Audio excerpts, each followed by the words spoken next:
Today on Tofu Stack strategy, we are going over offense. The first strategy we are discussing today is called the Tofu Stack.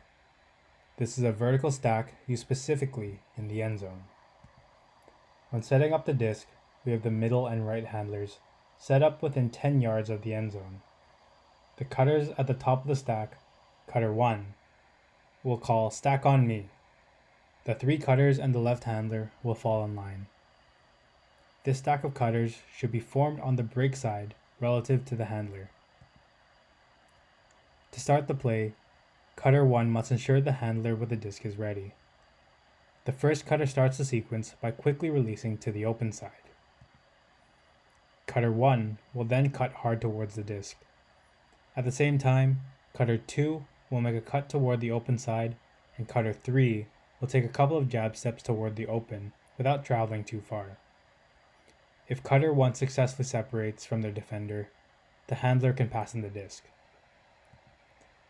If cutter 1 is unsuccessful, they will cut back toward the stack. Cutter 2 will make a hard cut towards the open side corner, and at the same time, cutter 3 will cut back toward the break side. After cutter 1 clears space, cutter 4 can make an undercut toward the open side. The handler will have 3 options to throw the disc forward. It is important that the cutters ensure that they don't stand still cluttering the end zone, and that they commit to their cuts. For handlers, it is important to make a clear throw to the intended target. Make eye contact, call the cutter's name, and even call the direction of the disc to increase the chances to score. If by the third cut, the disc hasn't been thrown for a score, the left handler in the stack should cut towards the backfield, and the middle handler should swing the disc to either available handler. During the dump action, the cutter should reform the stack. Remember that due to the intensity of cutting, it is advised to switch the designation of all the cutters. The second strategy we are discussing today is called sweet chili tofu.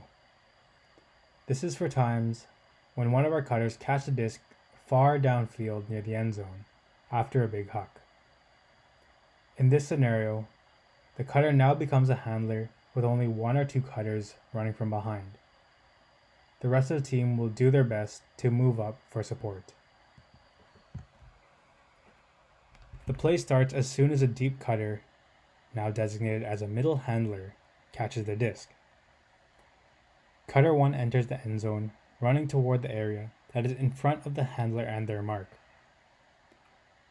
As the cutter comes from behind the handler, being vocal and calling for the disc will get the handler's attention to prepare for the cut. Cutter 2 will follow up as they arrive to the end zone. Now, cutter 1 has the opportunity to choose their cut, whether it be to open or break, to the corner or going under. The goal is to choose spicy or sweet. As cutter 1 makes their cut, cutter 2 will prepare for the following cut. Whichever direction cutter 1 chooses, cutter 2 should aim to make a cut toward the opposite direction. If cutter 1 has completed their initial cut, they should cut toward the disc. This simultaneous action gives the handler 2 options to score. While these cuts are being made, the cutters further behind will make their way towards the end zone. If the middle handler did not feel that either cutter was a viable option, the 2 cutters will cut towards the vertical line created from the middle handler to the back of the end zone. The remaining cutters should now have caught up and head towards the stack. This is the chill part of chili tofu. During this time, the middle handler should look to swing the disc to the left or right handlers that have caught up. Communication is key to making these strategies work. The more you understand your cutting, the more you understand your throws and the ability of your handlers, and the more you understand the field around you, the more you'll be able to savor the taste of a hard earned point. Thanks for watching. See you next time.